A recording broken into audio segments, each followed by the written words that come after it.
हम मीनू झा प्रणाम करै छी समस्त मिथिलावासी के। आइ हम महाशिवरात्रि के शुभ अवसर पर में एकटा नचारी गाबऽ जा रहल छी। एहि नचारी के रचनाकार आदरणीय श्री मणिकांत झा जी छथिन और संग दऽ रहली है श्रीमती ललिता झा। नीक लागत तऽ लाइक शेयर जरूर करब और सब गोटे के महाशिवरात्रि के बहुत बहुत शुभकामना। जय मिथिला, जय मैथिली। गौरी हे रथी शिव के बटिया भोला कखन अवताना। गौरी हे रथी शिव के बटिया भोला कखन अवताना।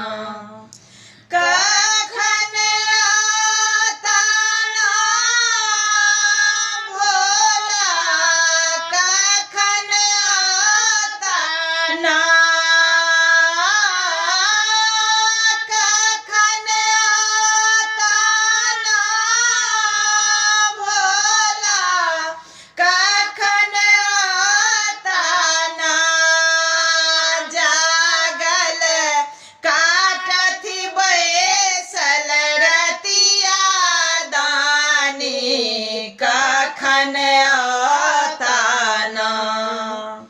तीन भुवन के दाता दिगंबर तन नहीं अंबर ना। तीन भुवन के दाता दिगंबर तन नहीं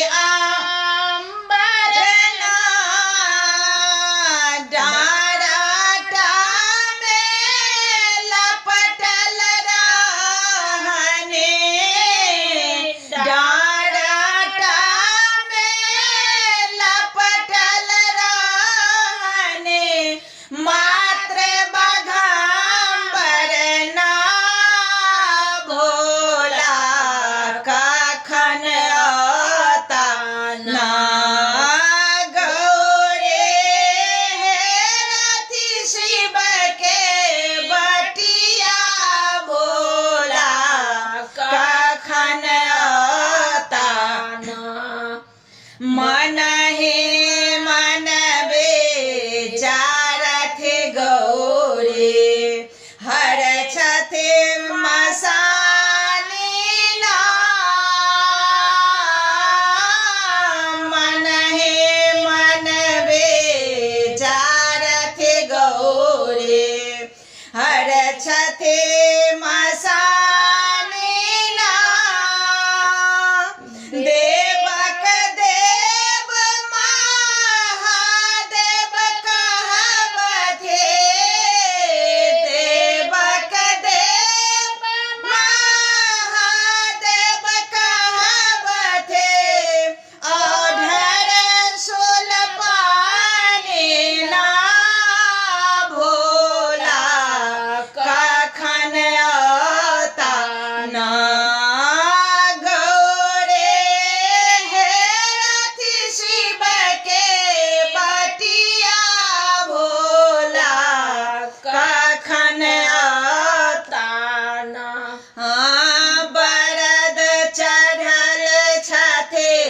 भांग पिबै छथि अंतरयामी ना।